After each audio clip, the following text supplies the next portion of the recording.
여러분들이 이 신발을 구매하기 전에 꼭 영상을 보셔가지고 도움이 되었으면 하겠습니다. 명작 991의 계보를 이어서 이번 V2는 절대적으로 만족을 하실 것 같습니다.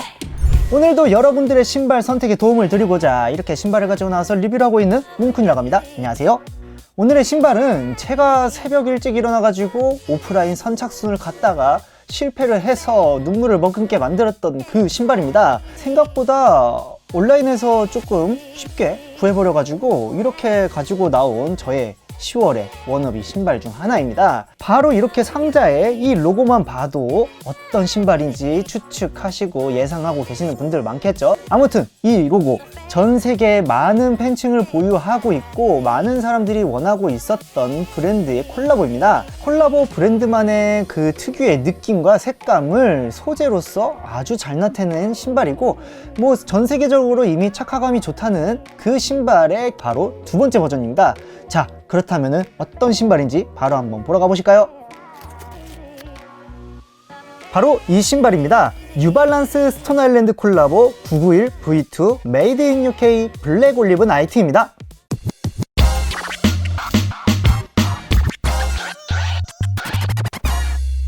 뉴발란스 스톤 아일랜드 콜라보 991 V2 메이드 인 UK 블랙 올리브 나이트입니다.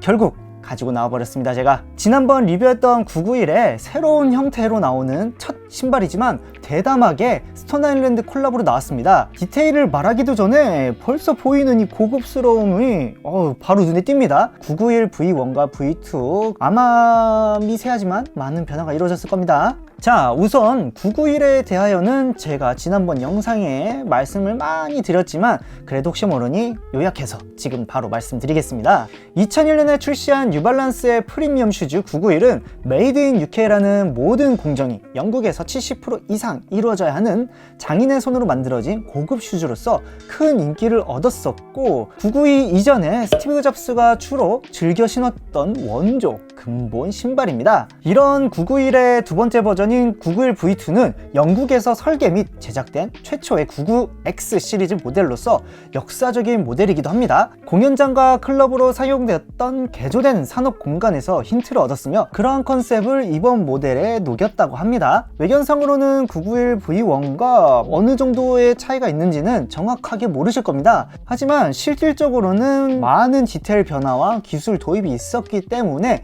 이번 영상에서는 그러한 점도 어느 정도 짚고 넘어가 보겠습니다. 이번에는 스톤 아일랜드에 대해서 간략하게 한번 말씀드려 보겠습니다. 스톤 아일랜드의 시작은 1972년 마시모 오스티에 의해 설립된 CP 컴퍼니의 한 라인 중 하나로서 1982년에 시작됐습니다. 스톤 아일랜드는 기술적인 혁신과 고급 소재를 사용하여 스포츠웨어 분야에서 혁신, 발명을 추구하였으며 내구성이 뛰어나며 다양한 환경에서 사용하기에 적합한 특징을 갖추고 있습니다. 이로 인해 아웃도어 활동을 즐기는 사람들에게 많은 인기를 얻었으며 현재에 이르러서는 그런 사람들 뿐만 아니라 패션 애호가와 스포츠웨어 팬들 사이에서도 아주 큰 사랑을 받고 있는 브랜드로 자리를 잡았습니다. 제가 이렇게 가지고 나온 991 V2 외에 또 2022년부터 파트너십을 통해서 도쿄 디자인 스튜디오도 참여한 3자 협업인 퓨어셀 RC 엘리트 V2와 퓨어셀 C1이 있었고 그 후에는 스톤 아일랜드와 뉴발란스 양자 협업으로 만들어진 신발인 574와 축구화가 있습니다.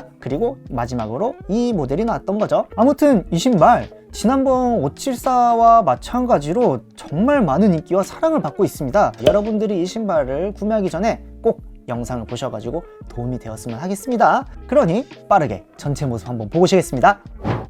바깥쪽 측면,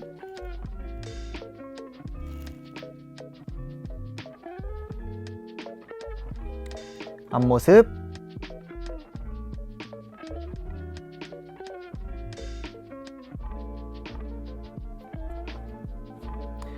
안쪽 측면,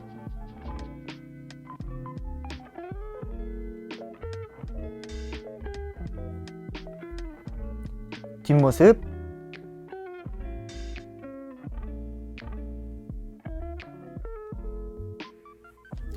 위에서 봤을 때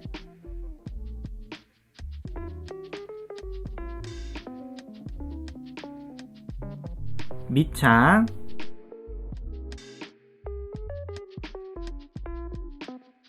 전체적인 쉐입은 99X 시리즈 중에서는 나름대로 날렵하고 많이 뭉툭했던 V1 디자인에 비하여 최근 신발의 형태를 가져와서 그런지 조금 더 슬림하고 쉐입이 앞으로 갈수록 샤프해집니다. 옆에서 봤을 때는 99X 시리즈다운 볼드한 느낌의 밑창 두께는 여전하고요. 3, 4cm 정도의 키높이 효과는 덤으로 있는 모습 그대로입니다. V1처럼 V2도 가피와 중창에 전체적으로 흐르는 듯한 유선형의 디자인이 사용이 되었습니다. 어디선가 어떻게든 볼 법한 컬러웨이지만 독특한 소재로 인하여 심심하지 않은 느낌을 줍니다. 고급 돼지 가죽으로 된 검은색 누벅과 일반적인 뉴발란스에서 볼 수 없는 형태의 올리브색의 메쉬가 주를 이루며 일부 소재에는 짙은 회색으로 사용이 되어서 전체적으로 봤을 땐 심플하면서도 아주 고급진 색상들로 조합이 되어 있습니다. 로고 영역의 가죽 같은 경우에는 신발 구멍들이 있는 이 부분들 아이스테이까지 일체형으로 박음질로써 영역이 구분되어 있습니다. 로고는 짙은 회색으로 V1과는 다른 990 시리즈에 쓰이는 내부가 음각으로 이루어진 로고 디자인이 사용되었습니다. 당연하게도 리플렉티브 처리가 되었어요. 그 옆에 덮여진 가죽은 맨 위에 끈구멍까지 하나의 가죽으로 이루어져 있습니다. 측면부터 앞코까지 쭉 둘러진 가죽 같은 경우에는 영역이 조금 더 낮게 그리고 적은 면적을 차지하고 있습니다. 그래서 V1보다 확실하게 날렵한 쉐입을 느낌을 주는데 항복하는 것 같네요. 이 신발의 가장 중점적이고 차별화된 디자인인 메쉬는 기존 뉴발란스에서 볼 수 없는 형태로 되어 있습니다. 개조된 산업 공간 속 격자 무늬 금속을 표현한 것으로 보이는데요.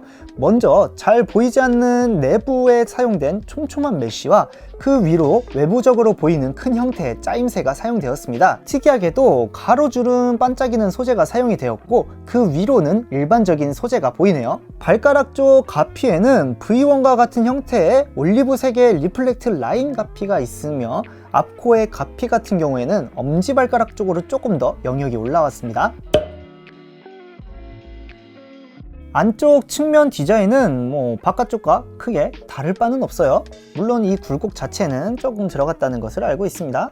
뒷모습은 V1과는 꽤나 다른 모습을 보여줍니다. 가장 눈에 띄는 것 중 하나는 소재의 변화입니다. 분명 이 부분에도 누벅이 그대로 쓰였던 것과 다르게 가죽에 다른 소재를 살짝 섞어서 부분 빛나는 듯한 느낌의 합성 소재가 사용이 되었습니다. 부드러움 위에 살짝은 거친 소재가 더해진 감촉이에요. 뒤축 가운데에만 영역이 주어져 다수가 있었지만 이번 모델 같은 경우에는 그 위쪽 영역에 리플렉팅 소재가 베이스로 깔려있고 그 위로 V2 자수가 들어가 있습니다. 그 옆에는 따로 또 이렇게 영역이 주어져 있네요. 똑같이 베이스에는 리플렉팅 소재가 사용이 되었고 그 위로 991이라는 자수가 들어가 있습니다. 그 아래 중창과의 경계에서는 이렇게 또다시 한 번 더 모션 제어 장치 MCD가 전작과 똑같이 들어가 있습니다. 대신 그 위에는 뉴발란스라는 폰트가 들어간 것이 다른 점이네요. 어찌 보면 가장 중요한 형태의 변화 중 하나는 바로 이렇게 뒤축의 중창 구조입니다. 일반 앱조브가 아닌 좀 더 개선되어진 앱조브 SBS가 적용이 되었으며 그것이 이전 모델처럼 전체 영역에 대한 구분 없이 둘러진 것이 아니라 우리가 신발을 신었을 때 바깥쪽 영역으로 둘러져 있습니다. 밑창의 기울기는 미묘하게 안쪽에서 바깥쪽으로 기울어져 있습니다. 이 부분들이 아무래도 걸음걸이에 있어서 큰 변화가 있지 않을까 싶습니다. 누벅과 같은 색상으로 검은색 신발끈이 그대로 들어가 있으면서 전작과 같은 끈 소재가 사용이 되었습니다. 여분의 끈으로는 중창과 로고와 색감이 비슷한 끈이 하나 이렇게 들어가 있습니다. 그 아래 혀는 특유의 메쉬가 그대로 사용이 되었으며 중간에 끈이 통과되는 부분에는 MB라는 로고가 그대로 써져 있습니다. 더 올라가서 스톤 아일랜드의 상징적인 나침반 로고가 정사각형으로 들어가 있습니다. V1 같은 경우에는 혀탭이 넓고 두껍게 되어 있기 때문에 툭 튀어나오는 그런 형태로 디자인이 보여졌었는데 이번 작품 같은 경우에는 조금 더 짧고 이 부분 같은 경우에도 그냥 살짝만 올라오게끔 디자인이 되어 있다고 보시면 됩니다. 혀탭의 뒤쪽에는 이렇게 메이드 인 잉글랜드라는 폰트가 써져 있고요. 혀의 충전감은 기존과 비슷하게 그냥 약간 헐렁헐렁하게 들어가 있다고 보시면 됩니다. 입구 부분과 혀의 내피가 바뀌었습니다. 기존에는 부드러운 면 소재가 있었다면 이번에는 990V6와 같은 광택이 좀 있는 합성 소재인 메쉬로 이루어져 있습니다. 발목 충전재는 단단하거나 크진 않고 소박하게 적당하게 들어가 있습니다. 깔창은 V1에서 형태와 소재가 크게 달라지지 않았습니다. 전체적으로 매끈한 면 촉감의 회색 겉면과 구멍이 뚫린 형태 그대로 들어가 있고요. 다른 점이라곤 여기에 스톤 아일랜드 로고가 들어간 것 정도고요. 그 아래로 깔창의 전체적인 소재 같은 경우에는 어느 정도 탄성이 있는 폼 소재이며 겉은 매끄러운 소재로 처리가 되었습니다. 중창은 이렇게 물결이 흐르는 모양, 그 디자인이 그대로 유지가 되어 있으면서 앱조브 SBS가 들어가 있는 부분은 그대로 같습니다. 물론 어느 정도 얼마나 들어갔는지는 조금 달라지긴 했지만 그 부분 같은 경우에는 제가 자르는 수밖에 없겠죠. 중창의 소재는 V1처럼 N캡이 적용이 되었지만 폴리 소재로 만들어져 경량성, 내구성, 충격 흡수가 매우 뛰어나 다양한 이동 수단 및 장비의 바퀴, 다양한 산업 분야에서 사용되고 있는 폴리우레탄 림과 결합이 되었다고 합니다. 색이 같아서 잘 구분은 되지 않지만 이렇게 또 경계선이 있죠. 이쪽은 N캡 특유의 단단한 탄성이 그대로 사용이 되었고요. 앞쪽은 푹신한 탄성이 사용되었습니다. 뉴발란스에서 주로 쓰이는 밑창 소재인 엔듀런스가 그대로 사용이 되었으며 특이하게도 투명하게 제작이 되어가지고 앞발바닥엔 스톤 아일랜드 로고가 큼지막하게 들어간 모습이 보이게끔 디자인이 되어 있어가지고 매우 유니크한 느낌을 줍니다. 요즘 나오는 뉴발란스 신발에서 많이 쓰이고 있는 소재인 퓨어셀이 이렇게 전족부 중앙 라인에 들어간 것을 보실 수 있습니다. 퓨어셀이라고 하면은 2019년부터 도입이 되었고 주로 런닝화 라인에 강한 탄성과 추진력을 얻기 위한 경량 폼이라서 너무 많이 들어가면은 이 신발은 전문 런닝화가 되어버리는 거죠. 이 안쪽으로 또 어느 정도 들어가 있는지에 따라서 많은 착화감에 대한 차이가 있을 텐데 알 수가 없네요. 자, 이번에는 991V1을 개선시킨 V2 버전을 스톤 아일랜드 콜라보로서 한번 같이 살펴보았습니다. 간단한 정보와 세세한 디테일이기 때문에 여러분들에게 좀 도움이 되셨을까요? 이 다음 영상인 2부에서는 간단한 착샷과 그리고 저의 주관적인 정보 같이 말씀드릴 겁니다. 그 영상도 많은 도움이 되길 바라면서 2부 영상 꼭 봐주세요. 여기까지 시청해주셔서 너무나도 감사드리고요. 이 영상이 재미있고 도움이 되었다면 구독과 좋아요 한번 눌러주고 가시면 정말 감사할 것 같습니다. 자, 그렇다면 다음 영상인 2부에서 뵙겠습니다. 그렇다면 여러분 안녕.